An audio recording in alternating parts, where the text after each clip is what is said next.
Oke, assalamualaikum warahmatullahi wabarakatuh. Assalamualaikum warahmatullahi wabarakatuh. Kembali lagi bersama kita di Siap. salah satu channel yang memang membahas tentang literasi ya, bedah buku dan lain sebagainya. Udah lagi kata orang. Iya loh, kita lagi nih bang. Gak apa-apa lah. Santai lah. Maju Oke? terus ya pokoknya ya. Pokoknya maju Literasi terus, maju, gas. gagas terus literasi agar nanti teman-teman mahasiswa, baik mahasiswa ataupun kalangan pelajar bisa mendapatkan sedikit ilmu gitu loh dari yang tidak suka membaca buku tapi lebih suka mendengarkan. Ya udah, channel ini gitu loh. Betul sekali. Sekarang kita akan membahas salah satu buku yang memang ditulis oleh sahabat kita sendiri asal Tangerang ya bang. Iya. Beliau juga alumni satu SMA ya SMA Negeri 11 Kabupaten Tangerang. Seman Negeri 11 Kabupaten Tangerang. Gua Seman 20 bang, gimana ini? Gak apa-apa lu, tim horenya aja. Oke. Ini bukunya berjudul Stagnasi ya bang. Iya. Coba stagnasi itu apa sih bang? Kan kalau beda buku ya gini, kita selalu bilang kalau misalnya beda buku, terutama penulisnya masih hidup, masih ada, kita perlu klarifikasi terhadap isi yang ada di dalam konten bukunya. Nah ini dia. Itu kalau pakai teorinya interpretasi ala selain maka kan kesana ada lingkaran hermeneutis. Ya. Nanti ada teks, reader, sama author. Nah kita itu posisi kita ada di reader, si pembaca. Author itu adanya si pengarang. Nah teks itu ya di tangan kita saat ini itu teks. Ini teks. Nah itu lingkaran itu nggak pernah hilang kalau Ya. kalau berbicara seni memahami terkait interpretasi makna itu ke situ nanti. Oke. Tapi sedikit banyak gue pernah diskusi langsung sama orangnya itu. Ya karena memang pernah ketemu ya secara Iya, langsung. kalau kita lagi pernah liburan, ngopi gitu mungkin. pernah ngopi Iya. dan menanyakan terkait isi buku yang ada di dalamnya itu gimana.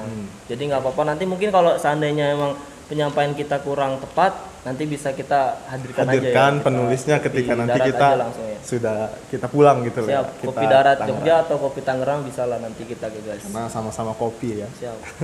Ini loh yang tadi gue pengen tanya ke lu Iya. bang tentang stagnasi. Yaitu kan ini judulnya kan ya stagnasi tambah luka tambah derita Sialnya tambah cinta gitu loh. Maksudnya coba lu yang lu tangkap dari awal dari buku ini kan ini covernya kan memang full hitam ya. Berarti Berduka cita. karena cover buku itu pasti ada filosofinya kayak Ya gitu betul, ya. betul. Ini kenapa hitam terus stagnasi? Ya seperti makanya ini? kan di episode sebelumnya ya.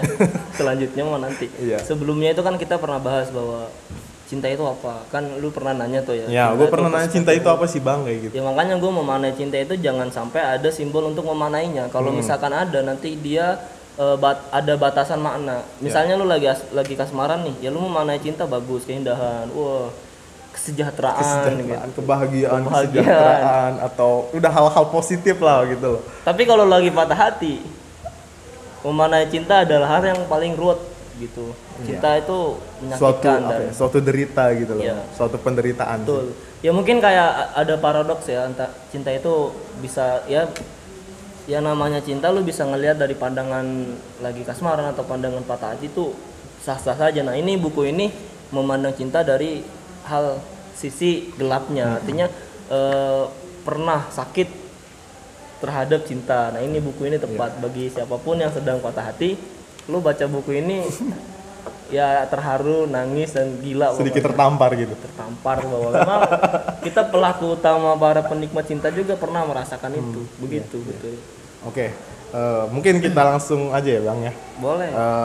Kita langsung. Ini kita teman-teman semua kita nggak ngurut ya bacanya, Iya. karena kita ingin membahas tentang yang memang yang emang enak gitu loh kita bedah gitu loh. Jadi di Kata-katanya. balik puisi kan ini ya. Ya ini kan agak puisi juga sih. Isi hati Isi seorang hati penulis seorang dalam penulis. memaknai cinta, kita bisa melihat bahwa ternyata perspektif cinta itu ada pada sisi ini kayak Oh gitu. iya. Ya monggo kita bahas sedikit pelan-pelan. Gue langsung tertarik ini sih bang, tentang kemarin kau bilang aku hidupmu. Gitu. Baca pakai nada puitis dong. Siap. Ya kalau bagus diapresiasi, kalau jelek dihujat silakan kan gitu. Ya, Apa memang realitas. Netizen maha benar. Realitas. Sekarang justru kau hancurkan hidupku. Kau yang pandai bersandiwara atau aku yang terlalu percaya gitu. Siap. percaya dengan bodoh memang beda tipis rupanya gitu. Percaya dan bodoh itu memang beda tipis gitu. Ya, lanjut. Aku percaya kau bodohi, dan bodohnya aku percaya kau bodohi. Bodoh semudah itu aku percaya. Gimana Mas? Siap. Ini kan judulnya kemarin kau bilang aku hidupmu gitu loh. Iya. Tapi besoknya dia bilang dia bukan hidupnya gitu loh. Nah, ini bisa diklarifikasi nanti, tapi kalau secara pembacaan kita itu ada penyamaan dua sifat. Ya di sesi waktu kita bahas lagunya Iksan Skuter, itu ada majas metafora ya. Iya. Nah, majas metafora itu menyamakan dua sifat yang sama. Artinya si penulis mengungkapkan bahwa ada dua sifat yang dikaitkan, percaya dengan bodoh. Nah, kalau orang percaya, kadang dia sudah dengan keyakinan kepercayaannya itu. Kalau dia bodoh, berarti dia tidak bisa membaca situasi, atau dalam tanda kutip dia tidak memiliki pengetahuan soal hal tersebut, misalnya itu. Lah, percaya, kalau dia udah percaya, dia tanpa harus mengetahui hal-hal situasi apapun, itu oke. Tapi kalau bodoh, dia harus ada hal yang tidak dia ketahui. Nah, tinggal dilihat aja konteksnya antara percaya dengan bodoh. Jadi kalau misalkan disamakan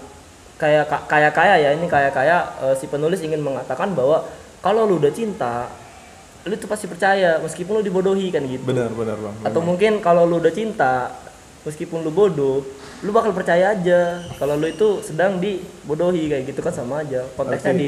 Diputarkan ke sana. Iya, berarti ketika kita cinta dengan seseorang tuh ya udah, dia mau ngomong apapun kita pasti percaya gitu. Iya. Iya kan? Karena kunci cinta adalah saling percaya. Saling percaya. Tapi betul nggak sih saling terbuka gitu loh? Ada, betul. Memang kan komunikasi dalam hubungan, jangankan untuk hubungan saling cinta ya, lu berhubungan dengan sesama interaksi sosial di masyarakat pun harus komunikasi kayak gitu. Kalau lu nggak ada komunikasi, ya mau gimana tahu kita tentang keadaan sesuatu kayak gitu. Itu yang cara baca kita, bahwa cinta memberikan kita pengetahuan, memberikan kita pandangan luas terhadap, harusnya juga gini, kalau misalkan lu cinta, lu harus kritis juga. Dalam arti ya, bukan hati, dalam arti apa? Memang cinta itu terkadang butuh kritisan gitu loh. Untuk apa gitu loh, kita harus kritis dalam soal cinta gitu. Itu yang paling berat, soalnya gini, tingkat tertinggi cinta kalau lu bisa mengkritisi dia, berarti lu cinta bener kayak gitu. Kalau lu nggak bisa mengkritisi dia, berarti lu masih belum. Itu yang menurut gua sih, pandangan gua, bahwa kalau lu cinta sama orang nih, lu bisa mengkritisi dia, dan kritis ya. Nalar kritis beda loh dengan kesadaran magis atau kesadaran naif. Kalau kesadaran kritis itu kan bisa melihat dari arah sisi. Kalau misalnya dia salah, ya sampaikan bahwa dia salah, dan itu dalam bentuk lu kasih sayang kepada dia. Nah, itu tingkat cinta. Kadang kan ada orang cinta udah cinta aja, dia salah dibela terus. Itu bukan kesadaran kritis, dan itu bukan cinta. Ya apa? Tadi balik lagi ke hal-hal yang tadi, dia bodoh tapi dia juga dipercayai kayak gitu. Itu mananya ke situ kalau gua baca sih. Oke ya, ini agak sinambungan juga sih tentang cinta. Ketika seorang memang bermain cinta atau apa kan, pasti dalam hubungan itu pasti akan menimbulkan suatu kepastian gitu loh, mengharapkan kepastian. Lu gak pasti berarti. Terkadang kan itu loh yang sering dipermasalahkan, Bang. Apa? Antara kepastian atau tidak memberikan kepastian gitu loh. Karena memang ketika seorang laki-laki dan seorang perempuan itu bermain cinta gitu loh ya, dan membangun sebuah komitmen atau hal-hal apapun itulah yang memang yang udahlah sejenisnya ya, Bang, kayak gitu. Ya. Nah, itu kan pasti salah satu dari mereka atau mereka semua berdua itu pasti mengharapkan kepastian gitu ya. Kalau gue gini, lu udah komitmen nih ya, fokuskan aja komitmen lu. Apa yang lu komitmenkan, udah lu fokus dengan jalan lu sendiri. Oke. Ini kan iya, di dalam buku ini ada nih kepastian. Iya, siap. Kita bacakan dulu mungkin ya, Bang ya, agar kita mungkin obrolannya itu memang yang ada di dalam buku ini gitu. Iya, siap. Okay. Biar nggak keluar jalur ya. Siap. Kepastian. Kalau kamu malas menjelaskan, tidak apa. Asal sikapmu mewakili sebuah kepastian. Siap. Jangan jadikan kesendirian sebagai alasan mempermainkan perasaan. Karena tiap hati ingin yang pasti, dan aku ingin sebuah kepastian. Nah, dalam bait akhirnya ini kan, dan aku ingin sebuah kepastian yang tadi kita Menuntut bicarakan. sikap. Ada di awal dikatakan ada sikap kan tadi. Ya, Itu kritis. Dia bisa mencintai juga bisa mengkritisi. asal sikapmu mewakili sebuah kepastian gitu. Iya, meskipun dia tidak usah mengungkapkan Yang penting ada tindakan sikapnya, gitu ya. tindakannya itu. Jadi kalau misalkan tindakan dia gini, misalkan gini, ada satu hal ya. Lu dikatakan menyerah. Kalau lu misalkan lu bilang, "Gue nyerah ya. Gue nyerah nih, hari ini gue udah nyerah dah." Tapi lu besok masih melakukan itu, lu nggak nyerah. Tingkatan terakhir kita menyerah adalah kita sudah tidak melakukan apa-apa dan itu pasrah, yang artinya ketika lu ingin target A yang harus tercapai nih, capek, lelah dan lain sebagainya macam, lu di mulut itu bilang gue nyerah lah, itu nggak bakal, tapi lu masih melakukan kegiatan itu untuk mencapai yang A tadi, itu lu nggak nyerah. Makanya dia menulis bahwa kita butuh sikap, meskipun lu ucapan tidak meyakinkan bahwa saya tidak, ini orang ucapannya kok kayak gini ya, kira-kira dia komitmen gak sama gue ya, tapi sikapnya dia menjaga, artinya dia sudah menutup hatinya untuk wanita lain, dia tetap masih terfokus pada satu wanita, dan itu kan Berarti, itu masih tetap berkomitmen. Ya, karena memang tidak semua itu diungkapkan lewat kata-kata mungkin ya. Ada juga memang orang lebih memilih untuk membuktikannya dengan secara tindakan gitu loh. Iya.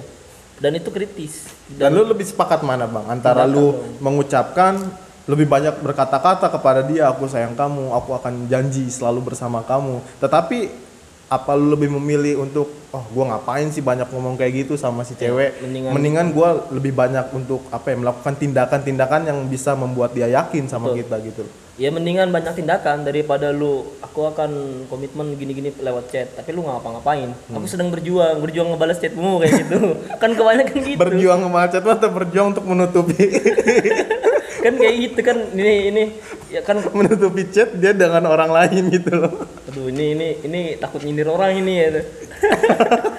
Gak usah lah, kita nggak usah sindir-sindiran lah. Enggak, bukan nyindir loh bang. Aku kan kayak ini aku. Geli banget gue. Gua kan kayak melihat lapangan sih, ngeliat lapangan aja. Coaks. Siap. Oke lah, cobalah gimana tuh tanggapannya.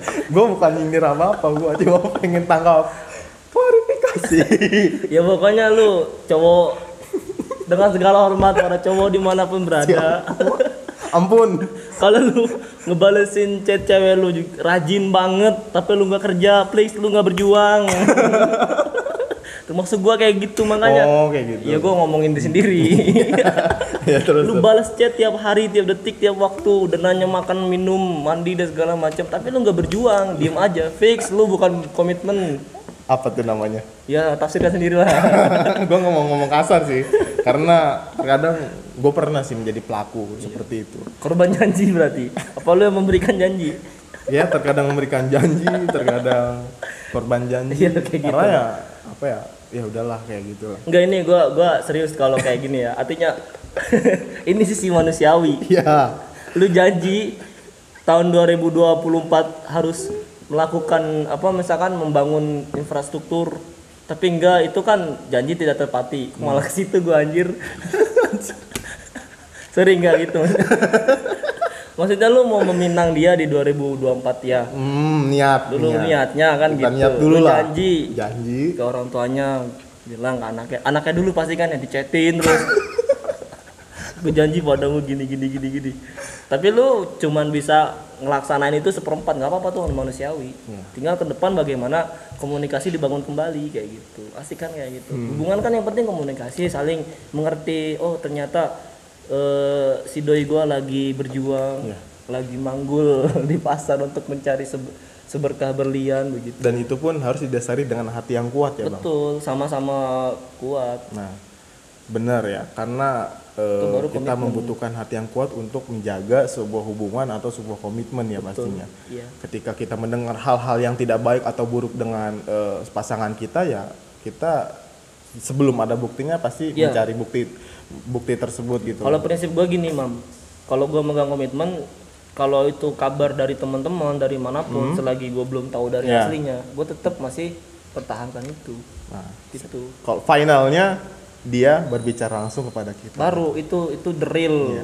Kayak gini contohnya misalkan, maaf ya mas, aku udah mencintai laki-laki lain yang lebih baik dari Mas? Gimana? Ya gue jawab aja terima kasih. Mungkin ada yang lebih baik untuk saya. Ini jokes aja ya, jokes ya. Asli, Bukan asli. sombong-sombongan ya jokes ini. Nah, di dalam buku ini ada Bang, membahas hatiku kuat, kau masih bisa melukainya. Iya. Terkadang ini sebelum bahas ya, terkadang hati yang kuat itu gue lihat lebih banyak dimiliki oleh seorang perempuan gitu loh.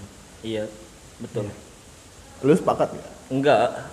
Kenapa? Di sisi ya bandingnya 70 banding 30% lah 70-nya untuk, wanita. 30-nya untuk laki-laki.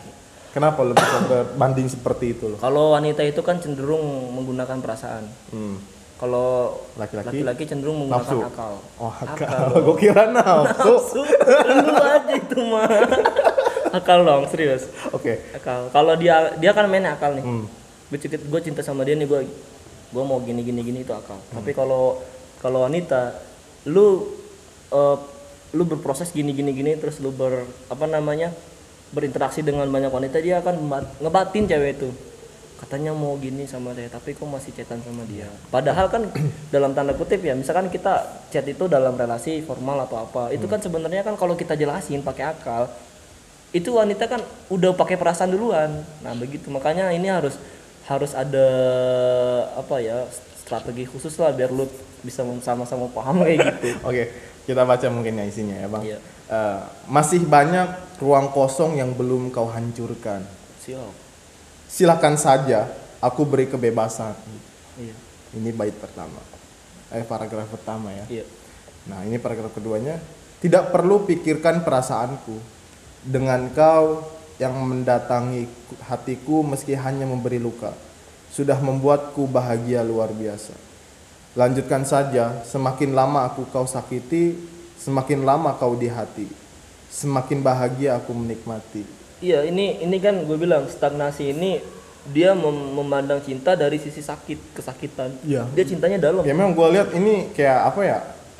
Sedikit kebahagiaannya gitu loh Bang. Ya enggak, itu bukan sedikit kebahagiaan, itu kebahagiaan dalam kesakitan dia. Kalau bisa berpandangan seperti itu, kita bahagia dalam kesakitan dia gitu. Iya. Coba jelaskan dulu lah. Ya ini gini, misalnya ya lu lihat di cover paling pertama. Ya, ini. Apa? Tumbuh luka, Tambah derita, sialnya tambah tambah cinta. Karena cinta itu sudah melekat dalam hati, susah untuk dihilangkan. Lu menumbuh lagi cinta yang baru, lebih baik lu memperbaiki cinta yang lama yang sudah mengakar. Gitu kalau Tapi ya kalau bisa ya gue pikiran normal ya Bang. Iya. Ketika sering disakiti atau dihianati, dibenci atau lain sebagainya yang membuat hati kita sakit, ya udahlah, kenapa nggak dilepaskan aja gitu loh? Kenapa makin nambah cinta? Ya, makanya kan ini kan di sisi bahwa memandang cinta dari sudut sakit. Iya, Kemarin kan kalau Laila Majnun dari itu sudut bahagia, mungkin ada derita-derita yang problematika. Mungkin hidup sama dia. dong kayak Laila Majnun. Kalau Laila Majnun berduanya berjuang. Berjuang berdua. Ini sendiri yang berjuang. Sisi sendiri. Soalnya apa?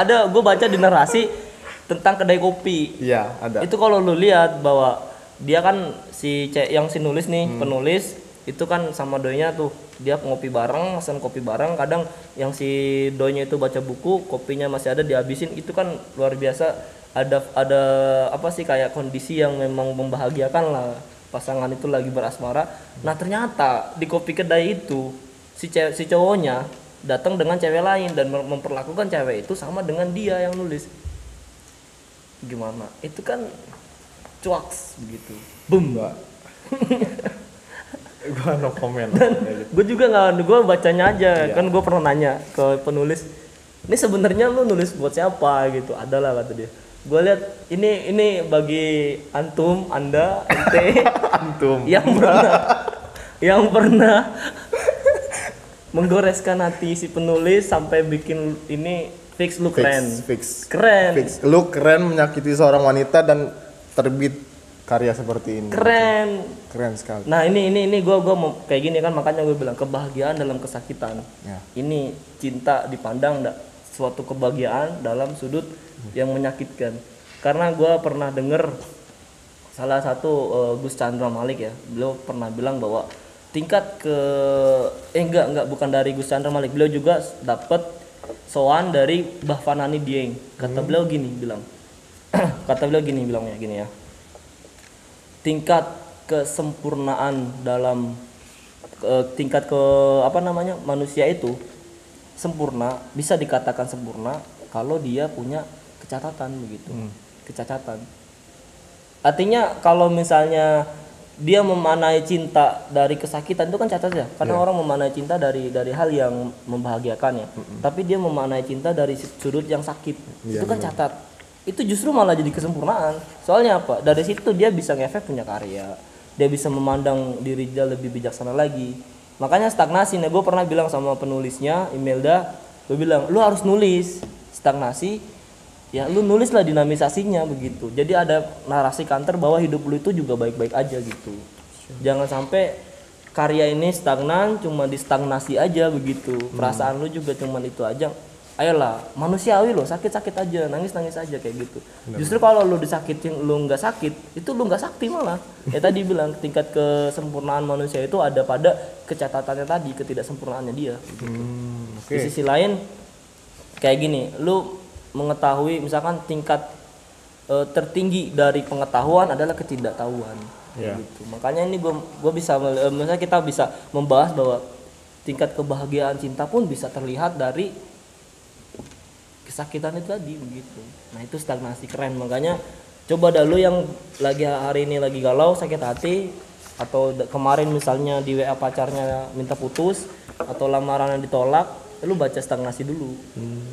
Biar lu dalam sisi ini lu kayak berbicara dengan diri sendiri. Bahwa gue sakit amat kayak gini. Baca ini gue pernah kan, gue pernah merasakan cinta juga dalam tanda kutip. Gue pernah di down titik nol cinta, gue pernah, karena gue pernah sakit hati juga. Tapi kan itu tadi gue bilang, yang penting pola komunikasi lu bangun lagi begitu. Daripada lu menumbuhkan cinta baru, mending lu merawat cinta yang sudah lama ya. Sudah itu kayak gitu. Berarti daripada menghadirkan cinta yang baru, lebih baik merawat yang lama gitu. Iya. Kalau misalnya itu masih bisa sama-sama introspeksi, tidak saling menyalahkan, kita sama-sama belajar dalam mengarungi mana cinta yang agung. Siap. Tinggi banget maksud gue. Udah, pokoknya itu ya, buat siapapun kamu cowok yang telah memberikan kebahagiaan kepada sang penulis, fix luar biasa sekali. Luar biasa. Ya sama-sama luar biasa lah. Soalnya apa? Dia bisa meluapkan takwil hatinya, isi hatinya dengan takwilan. Iya, boy. Siap, anak Usuluddin SAG. Nah, ini juga ada berdamai dengan luka. Keren banget pokoknya. Oke lah, mungkin kita stop dulu ya, Bang, sampai sini. Nanti kita, karena memang ini asik semua bukunya, isinya memang perlu kita bedah per kata, per bait atau apapun itu, karena memang waktu yang sudah memang terbatas ya, sangat terbatas sekali waktunya. Nanti kita lanjutkan ya teman-teman. Jika teman-teman masih penasaran bisa lah ya untuk beli buku ini ya, Bang. Ada ini nih, gue di sininya ada nih. Iya. Nanti untuk buat beli buku ini kita menghubungi siapa bisanya? Di Instagramnya ada @imelda53. Ini bukan endorse ya, kita memang murni untuk membahasakan bahwa ini buku keren gitu. @imelda. Semoga Imelda juga mendengar ini dan memberikan apresiasi pada kita, dan atau mungkin ada kritikan juga monggo, kita terbuka dari apa yang kita baca. Begitu ya sahabat baca, para subscriber, jika memang teman-teman sahabat baca, sahabat literasi ingin membeli buku stagnasi ini, nanti langsung ke Instagramnya ya, Bang ya. @imelda53_ itu. @imelda53_ Udah. Oke, itu ya. Nanti lihat aja di bawah ini pasti ada. Deskripsi ada lah, kita cantumkan lah sebagai penulisnya. Oke, gitu ya sahabat baca. Mohon maaf jika memang ada jokes yang memang kurang berkenan di hati teman-teman tadi. Itu murni dari kesalahan kami. Jika memang para pendengar merasa kurang nyaman, silahkan ditulis di kolom komentar agar kami tahu kesalahannya di mana dan bisa kita perbaiki jika memang ada kesalahan ya, Bang. Oke, itu saja. Kami akhiri dengan mengucap Assalamualaikum warahmatullahi wabarakatuh. Waalaikumsalam warahmatullahi wabarakatuh. Salam baca. Salam baca. Siap. Apa kan salam lagi?